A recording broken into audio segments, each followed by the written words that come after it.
Hello, చూసారు కదా మా ఇల్లు. జస్ట్ అలా నార్మల్గా చూపించేసానండి. ఇదిగోండి కొండలు చూడండి. మేము వెళ్ళే దారిలో అన్ని చెట్లు అవి చాలా బాగుంటాయండి. నేను, మా ఇద్దరు పిల్లలు, మా ఆయన, మా బావ వెళ్తున్నాము. మా పిల్లల్ని వెళ్ళే దారిలో ఒకరిని స్కూల్లో, ఇంకొకరిని కాలేజీలో డ్రాప్ చేసి వెళ్తున్నాం. మా బావే మమ్మల్ని ఎయిర్పోర్ట్కి తీసుకెళ్తున్నాడు. ఎప్పుడైనా మా బావే వస్తాడు అని తీసుకెళ్తాడు. మా ఆయన అయితే ఇంకా 3-4 డేస్ ఉందాం అన్నాడు, కానీ నేనే టికెట్లు బుక్ చేసేసా. ఎందుకంటే మా పిల్లలకి ఆల్రెడీ స్కూల్ స్టార్ట్ అయినాయి కదా. మేము ఇంటి దగ్గర ఉంటే వాళ్ళు స్కూల్లో అస్సలు ఉండరు. వాళ్ళ మైండ్ అంతా మా దగ్గరే ఉంటుంది. దానివల్ల మా మమ్మీ అయితే నా దగ్గర లాస్ట్ డే వరకు ఉన్నింది. పాపం చాలా హెల్ప్ఫుల్గా ఉన్నింది. ప్రతి ఒక్కటి అంటే నాకే కొద్దిగా బాధ వేస్తుంది ఆమె చేస్తూ ఉంటే. వెళ్ళే దారిలో మొత్తం జామకాయలు అండ్ అలాగే వేరుశెనక్కాయలు ఉడకబెట్టి అమ్ముతున్నారు. అండ్ సీతాఫలం పండ్లు అన్నీ తీసుకొని తింటా వచ్చినానండి. మళ్ళీ మనం దుబాయ్కి వస్తే మనకు మన ఇండియా టీ దొరకవు. ఇక్కడ జామకాయలు వేరేలా ఉంటాయి. నాకు జామకాయలు అంటే బాగా ఇష్టం. ఇక్కడ ఈవినింగ్ అయిపోయింది, టీ తాగుదామని చెప్పి ఇక్కడ ఆపాము. ఇక్కడ ఒక టెంపుల్ అయితే కనపడ్డదండి, చాలా బాగుంది చూడండి. అది శివునిది అనుకుంటా. టెంపుల్ పేరు అయితే తెలియదు, కానీ పక్కనే కోనేరు కూడా ఉంది.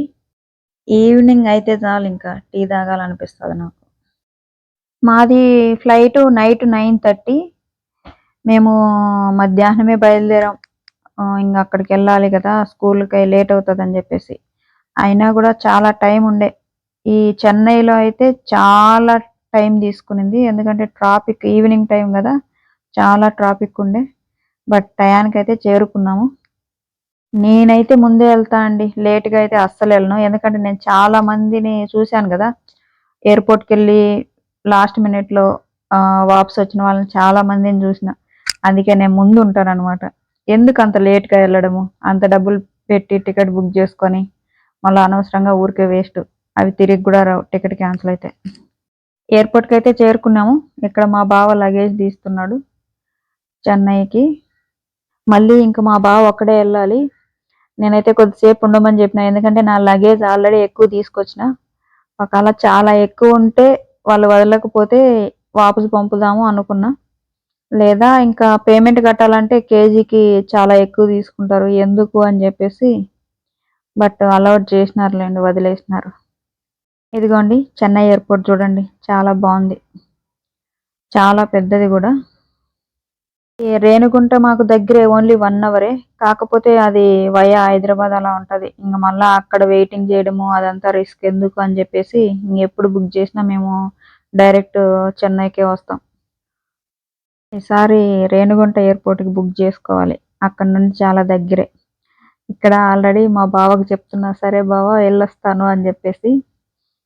ఈసారి మాత్రం నేను అస్సలు ఏడవలేదండి. మామూలుగా అయితే ఎప్పుడు ఏడ్చేదాన్ని. మా పిల్లల్ని వదిలేటప్పుడు కానీ ఎవరినో ఒకరిని మిస్ అయ్యేటప్పుడు ఏడ్చేదాన్ని. ఈసారి చాలా సంతోషంగా వస్తున్నా. నేను అక్కడ మా బావతో కామెడీ చేస్తున్నా, బావ నేను వెళ్తున్నా కదా ఏడ్స్ బావా అని చెప్పేసి. అందుకే వాళ్ళు నవ్వుతున్నారు అక్కడ. మేమైతే లోపలికి వెళ్ళిపోయాము అండ్ బోర్డింగ్ కోసము లైన్లో నిలబడ్డాము. నాకైతే ఫ్లైట్లో కూర్చోవడం ఆలస్యం, నిద్రపోవాలనుకుంటున్నా. ఎందుకంటే ఫుల్ నిద్ర వస్తుందండి నాకైతే. ఇంట్లో అయితే నాకు అస్సలు నిద్రపోవడానికే టైమే సరిపోయేది కాదు. మార్నింగే లేవాలి, మళ్ళీ నైట్ ఎందుకులేండి. నేను ఎక్కువ ఇండిగో ఫ్లైట్లో వస్తానండి. ఎందుకంటే ఇండిగో ఫ్లైట్ టైమింగ్ ఏంటంటే మార్నింగ్ 6:30 అలా ఉంటుంది. మనం నైట్ బయలుదేరినాం అనుకో, మార్నింగ్ 6:30కి ఫ్లైట్ ఉంటుంది. దుబాయ్కి వచ్చేసరికి 10 అలా అవుతుంది. అది టైమింగ్ బాగుంటుంది.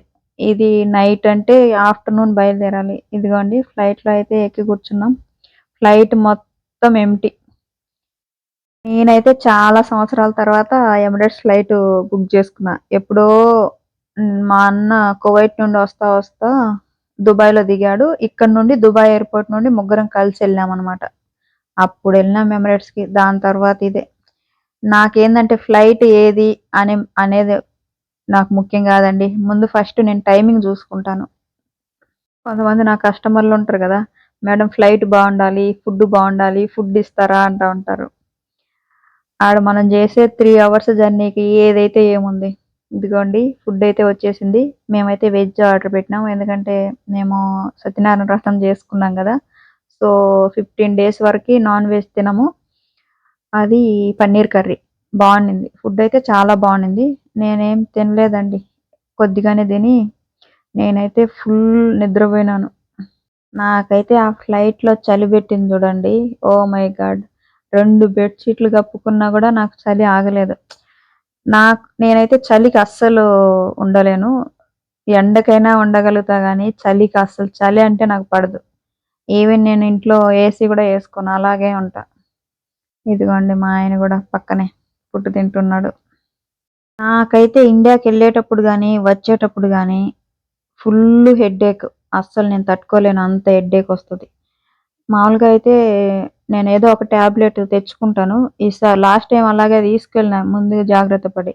ఈసారి తెచ్చుకోలేదు. ఇదిగోండి టెర్మినల్ 3 ఎయిర్‌పోర్టు ఇదే. చూడండి చాలా బావుంది గదా! నేనెప్పుడో చూసినా మళ్ళీ ఇదే చూడ్డం. నాకైతే ఇమిగ్రేషన్ అయిపోయింది. మా ఆయన కోసం వెయిట్ చేస్తున్నా నేను. లగేజ్ కూడా కొద్దిగా లేట్‌గా వచ్చింది. టైం పట్టింది మాకు. 1 ½ అవర్ అలా పట్టింది. ఓకే గైస్, ఐ హోప్ ఈ వీడియో మీకు నచ్చింది అనుకుంటున్నా. ఇంకో మంచి వీడియోతో మీ ముందుకొస్తాను. Thank you for